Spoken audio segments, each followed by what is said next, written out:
పుల్ల పుల్లగా, కారం కారంగా నోటికి చాలా అనిపిచ్చేలా వేడి వేడి గోంగూర పలావ్ రెసిపీ అయితే చూపిచ్చేస్తాను చూసేసేయండి. Hey guys! Welcome back to my channel. So, ఈ వీడియోలో అయితే మా అక్క చేతి గోంగూర పలావ్ అయితే చూపిచ్చేస్తాను. స్టవ్ ఆన్ చేసుకొని, కడాయి పెట్టుకొని, కొంచెం కొంచెం నూనె యాడ్ చేసుకోండి. నెయ్యి ఇష్టం ఉండేవాళ్ళు కొంచెం ఎక్కువ నెయ్యి యాడ్ చేసుకోండి.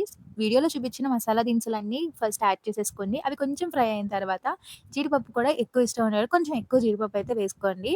అవన్నీ వేసుకొని కొంచెం ఫ్రై అవ్వనివ్వండి. తర్వాత ఆనియన్స్ అయితే యాడ్ చేసుకోండి. ఆనియన్స్ కూడా కొంచెం ఫ్రై అయిన తర్వాత పచ్చిమిరపకాయలు అయితే యాడ్ చేసుకోండి. ఆ తర్వాత కొంచెం సాల్ట్ యాడ్ చేయండి. ఇప్పుడు వేసుకునే సాల్ట్ మనం కేవలం ఉల్లిపాయల కోసం మాత్రమే వేసుకుంటున్నాం. అండ్ ఉల్లిపాయలు కొంచెం ఏగిపోయిన తర్వాత అల్లం వెల్లుల్లి పేస్ట్ యాడ్ చేసుకోండి. అల్లం వెల్లుల్లి పేస్ట్ పచ్చి వాసన పోయేదాకా ఏపుకోండి. ఆ తర్వాత మెయిన్ స్టార్ ఐటెమ్ మన గోంగూర అన్నమాట.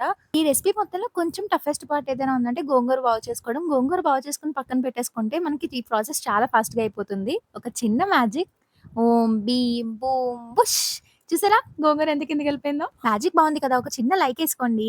పులుపు ఇష్టపడే వాళ్ళైతే గోంగూర ఒక్క పెసరు ఎక్కువ ఏసుకోండి. అప్పుడు ఇంకా బాగా నచ్చుతుంది. ఓకే అండి. ఇప్పుడు గోంగూర మగ్గిపోయింది కాబట్టి ఒక చిటికెడు పసుపు, రుచికి తగ్గట్టుగా సాల్ట్, కారం, ధనియాల పొడి, గరం మసాలా పొడి, జీలకర్ర పొడి అండ్ ఫైనల్‌గా బిర్యానీ పౌడర్ యాడ్ చేసుకొని అంతా కలిసేలాగా మిక్స్ చేసేసుకోండి. అది అంతా మంచిగా ఫ్రై అయిన తర్వాత ముందే కడిగి పెట్టుకున్న బాస్మతి రైస్‌ని యాడ్ చేసేసుకోవాలి.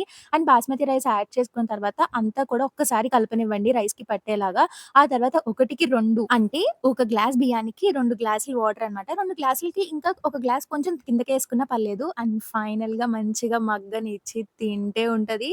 సూపర్ అంతే. ఒకసారి ట్రై చేసి కామెంట్స్‌లో ఎలా ఉందో చెప్పండి. ఇంకొక వీడియోలో మళ్ళీ కలుద్దాం.